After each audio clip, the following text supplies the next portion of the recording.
Good evening, welcome to On the Record. I'm your host, Adam Jasa. In Romania, a popular presidential candidate is banned from running over campaign finance violations. In Turkey, President Erdoğan stages the removal of his longtime rival, the charismatic mayor of Istanbul, as a presidential candidate.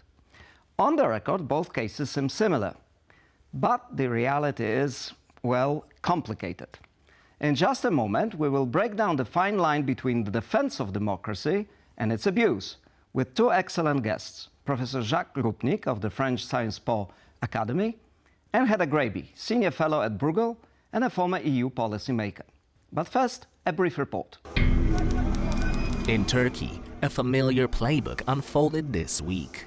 An aging strongman ruler uses legal tricks and the power of the captured state to effectively bar a popular opponent. By banning and detaining Istanbul mayor Ekrem İmamoğlu, President Recep Tayyip Erdoğan sought to ensure he would not be removed from power by popular vote. İmamoğlu was supposed to be nominated by the opposition Republican People's Party for the election scheduled for 2028. Instead, he was charged with corruption and aiding a terrorist organization and stripped of his university degree, making him legally ineligible to run. Riot police lined the streets outside his home. Security forces stood by as the mayor, defiant, called it an attempt to steal the will of the people. We are faced with great tyranny, but I want you to know that I will not give up.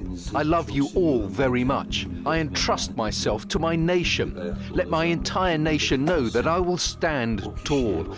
I will continue to fight against that person and his mind that uses this entire process as an apparatus. The playbook is not new. In Russia, President Vladimir Putin won power democratically 25 years ago and then began to ruthlessly extend his terms, ban and eliminate his potential rivals. Alexei Navalny was jailed and murdered in prison in 2024. Boris Nemtsov was assassinated just outside the Kremlin. Garry Kasparov was forced into exile. Since the war with Ukraine started, Putin has reverted to Soviet-era persecution of not just potential rivals, but anyone suspected of opposing the war or his grip on power. In Romania, Turkey's EU neighbor on the Black Sea, another kind of electoral controversy has been playing out. In October last year, Călin Georgescu, an obscure pro-Russian soil scientist, shocked the nation by winning the first round of the presidential election. The Constitutional Court intervened, annulling the result over allegations of foreign funding and voter manipulation. Intelligence reports pointed to Russian involvement. Georgescu cried foul, calling the decision a travesty of democracy and readied to run again in a new poll ordered for May this year. Even his mainstream opponents argued they would prefer to fight it out. But this month, Romania's State Election Bureau blocked Georgescu from running. Unofficially, the authorities in Bucharest say that apart from campaign finance violations, he had links to Russian intelligence, bent on sowing discord in a country that has been the pillar of NATO's eastern flank. In his campaign videos and speeches, Georgescu vowed to pull Romania out of the alliance, expressed admiration for Putin, and praised Romania's fascists from the 1930s. But his case has caused consternation among Western democratic allies. Far from seeing it as a defense of democracy, many fear that a precedent was established as more anti-establishment candidates make headway across mature democracies. The question of double standards looms large. When Poland's ruling Law and Justice Party sought in 2023 to effectively prevent current Prime Minister Donald Tusk from holding office just before the general election, the outcry in Poland and abroad forced the plan to be scrapped. This time, Romania's allies, with the exception of the United States, which criticized Georgescu's ban, have given the country the benefit of the doubt.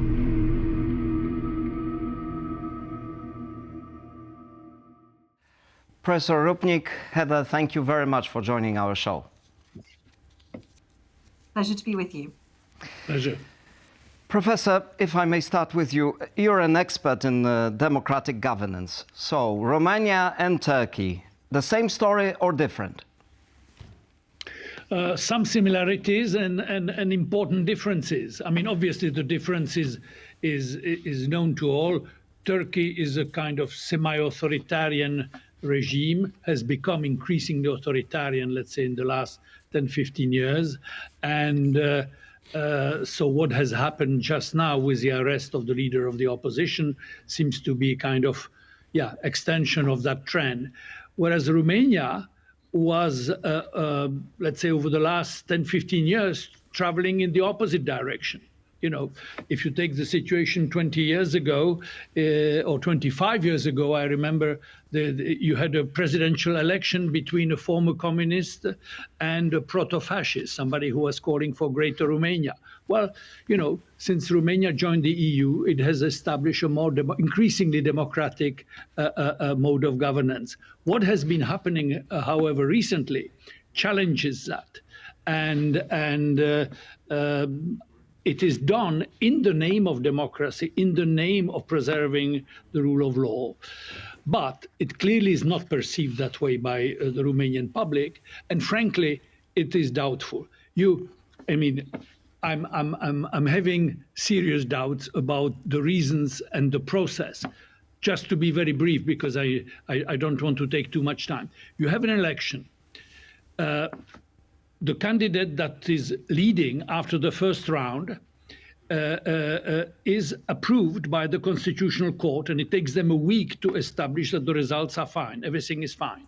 Then it takes another week till the second round of the election, and on the eve of the second round of the election, the Constitutional Court, after being handed a document from the Secret Service, from the government, etc., decides that this candidate should be scrapped, that the first round should be scrapped and the candidate dismissed.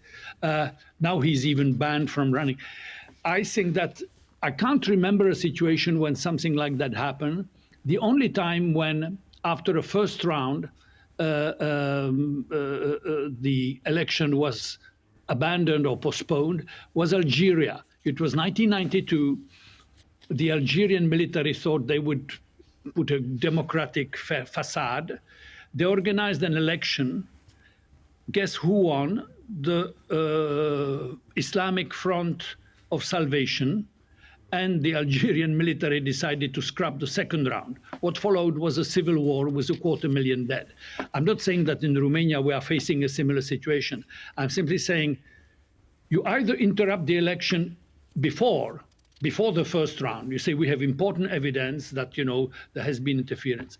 But frankly, you're scrapping the election between the two rounds after having approved it, and on the grounds that there was foreign interference on the internet, on TikTok, etc. Yes, of course there was. I'm sure that the Russians have tried to influence, but that is the wrong way to approach it, to scrap an election in the middle between the two rounds. That's my view. Thank you. Heather, what is your take on this?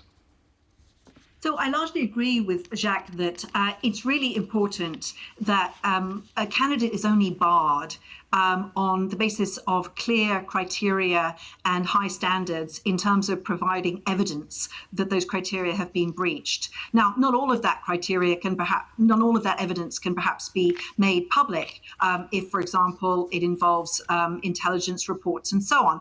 But there needs to be a democratically legitimate process for barring the candidate. For example, there could be a parliamentary scrutiny committee that hears all of the evidence in private, holding it confidential, but which is able then to come to a conclusion. It's really vital that the public also has a very clear understanding of why that person might be unfit for running for office. But that's really, it should be a very, very high standard to reach. You can't just ban people from politics on the basis of, between rounds of an election, as Jacques was saying, and on the basis of allegations which are not proven. So it's a very tricky issue. And I think in the case of Romania, it would be really important now that more of that evidence is made public, that the public actually sees a convincing case, because this sets a precedent. If you're barring this candidate now, then on what basis would future candidates be barred? There needs to be a very convincing case made. Now, in the case of Romania, in fact, it does seem that there was a really quite extraordinary campaign conducted on TikTok that really duped a lot of voters. And an investigation also into that campaign is important. This is not just about the candidate, it's also about the conduct of the election and the use of social media to spread disinformation and lies about not just the opposition that he faced, but also about Romania, about Russia, about Europe, and many other things. So this is not just about one person. This is actually about the conduct of the election, and it should be seen that way. But I think this is a very different case from now President Erdoğan's attempt to ban Mr. İmamoğlu, the mayor of Istanbul, from running as a candidate, where Erdoğan has now been in power for more than 20 years. He has also eliminated other opposition candidates from an election. And the last elections were declared to be unfair as well. And so that's a very different situation because it's a semi-authoritarian state where the tactics are much more like what you see in Russia than what we saw in Romania. So in your opinion, should Romania, as we said, is member of the EU. Should the European Union, the Commission, or any other body press Romania to reveal this allegedly incriminating evidence?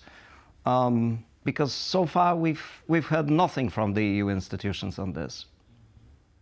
Well, it's very difficult for the EU institutions to come in on national elections of a member state of the EU. But there are, of course, bodies which set the standards and which adjudicate on whether elections are free and fair. We have the ODIHR. We have also, the other parts of the OSCE which undertake this. There are also independent democracy reporting groups. But all these institutions have fallen silent. Professor, why is that? Well, it's a very good question. The EU has tacitly approved what has been done. That is at least scrapping the second round. I remember there was a statement from an EU official. But then there are all the organizations that are used to monitoring elections, not just in Eastern Europe, but in various parts of the world, and they have been very discreet indeed on this one. Partly because the evidence, nobody has seen it, and it's supposed to be Secret Service evaluation handed to the government, which then passes it on to Constitutional Court. So I agree with Heather. The first thing to do is transparency. Right. You have to reveal the reason why you're doing it. Otherwise, what you're doing, you're breeding suspicion. You're breeding suspicion and you're creating something you should really avoid. There is an inherent tension between popular vote, sovereignty, let's say popular sovereignty, and liberal democracy, with its separation of powers, its institution, its constitutional constraints. There is an inherent tension between the two. If you give the impression that the rule of law is there simply to prevent a democratically elected candidate because he won the first round, so you clearly give the impression that so-called the defenders of the rule of law are there to basically prevent a democratically chosen candidate from winning election. But the really interesting thing here, which probably makes this whole situation difficult, is this foreign interference angle.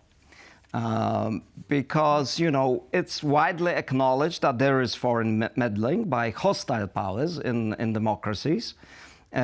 And these powers very often are autocratic in the first place. One of the funniest moments in this whole Romania story was when Russia started defending Romanian democracy. So it's like, thieves running the police academy. So, the question to both of you, and maybe Heather, you can answer first. We've seen Russian traces in a number of elections and votes in Europe. During the Brexit vote, in the French election, in the US election, even in Poland, and now allegedly also in Romania.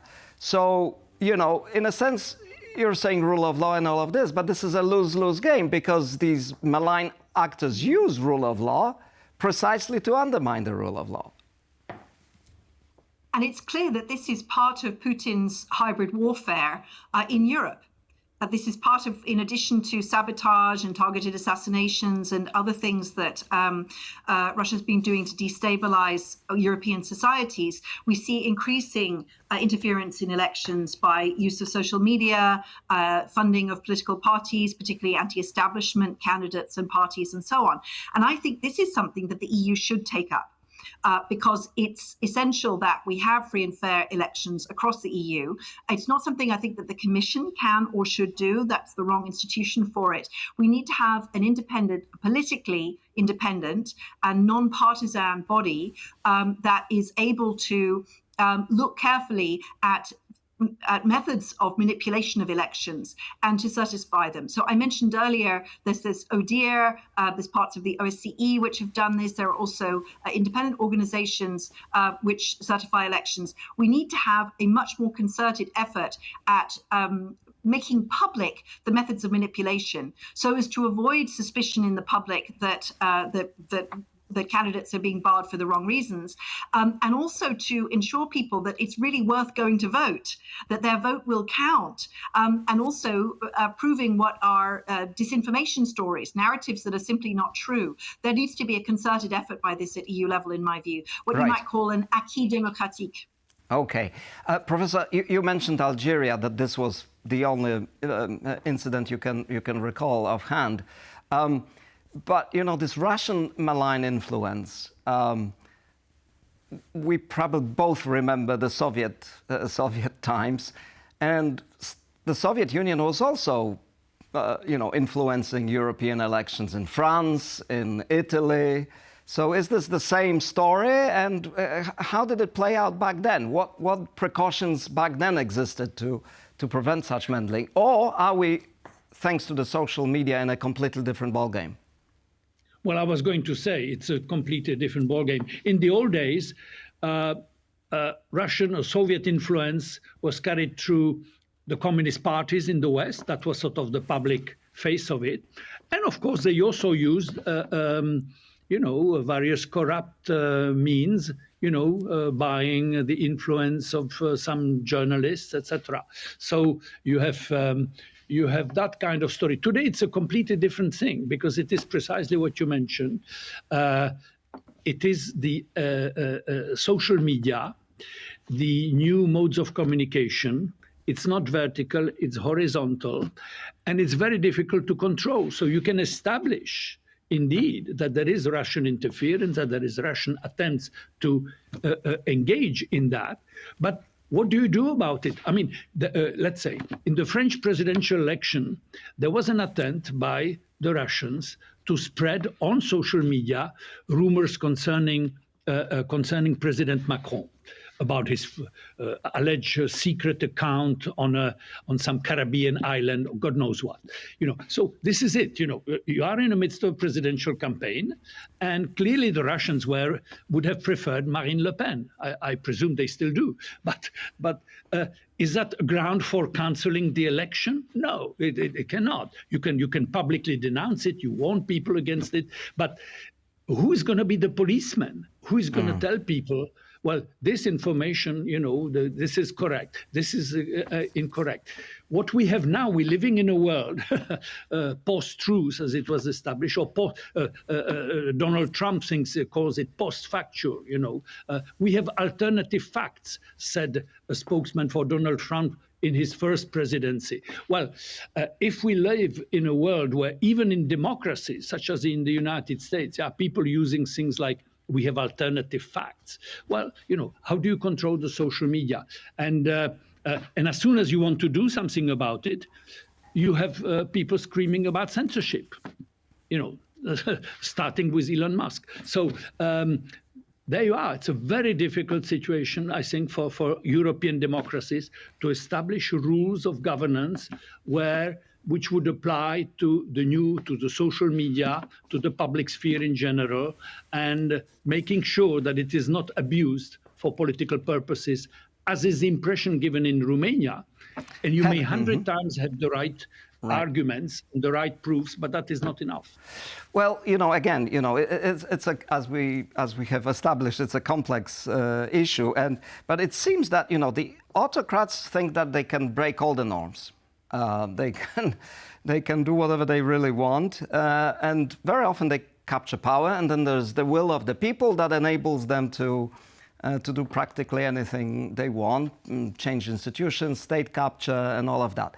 And to me, it's just bizarre that we have the U.S.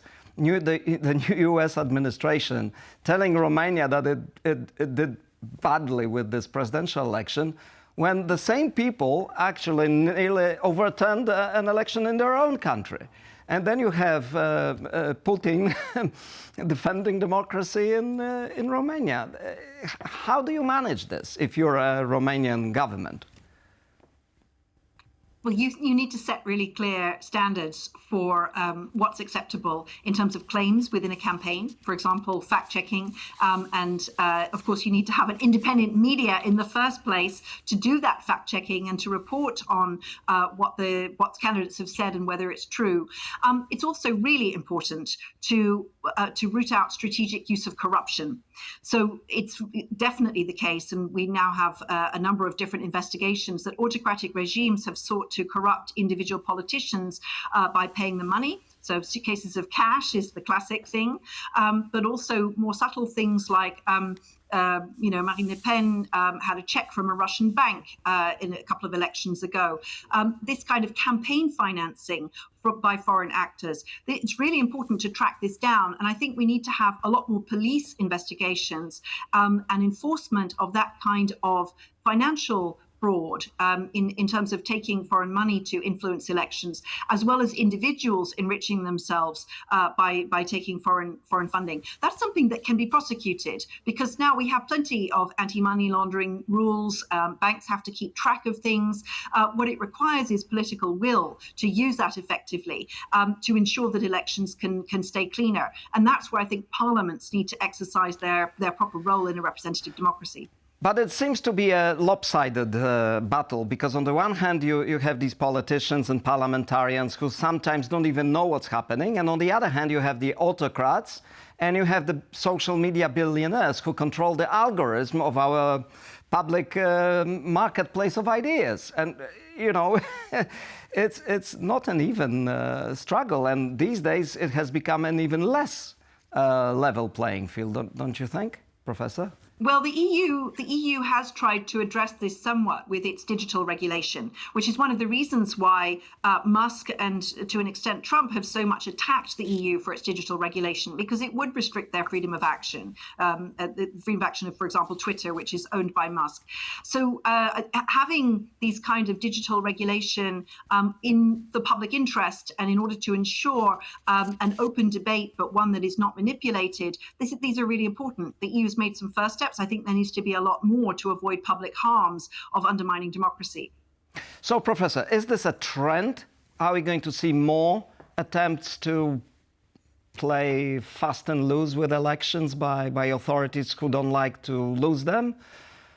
Or is the mechanism that Heather just mentioned already in play, and they will correct the situation and bring back the level playing field?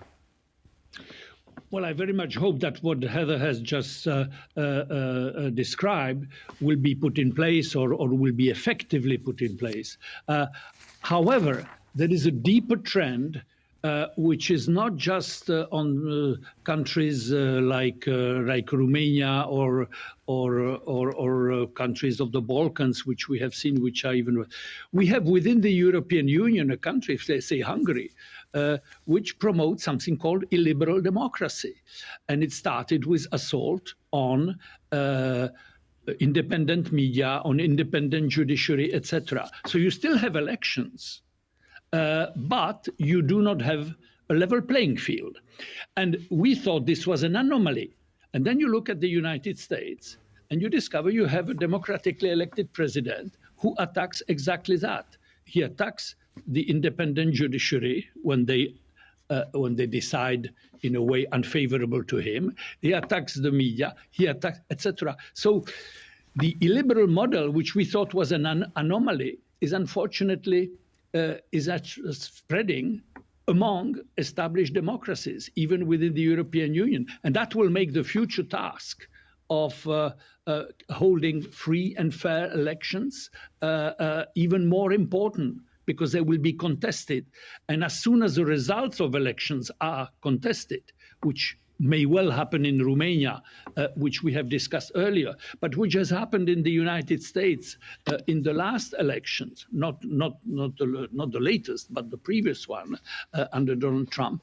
If we get used to the fact that anything goes, facts are irrelevant, loosely used, well, then we have a problem, because we will have results of the elections contested, and that's the worst thing for democracy. Thank you, Professor Rupnik. Thank you, Heather. Thank you both for joining us tonight.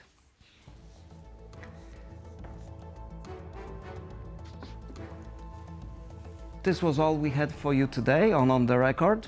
Stay with us for more news and analysis, and see you next week.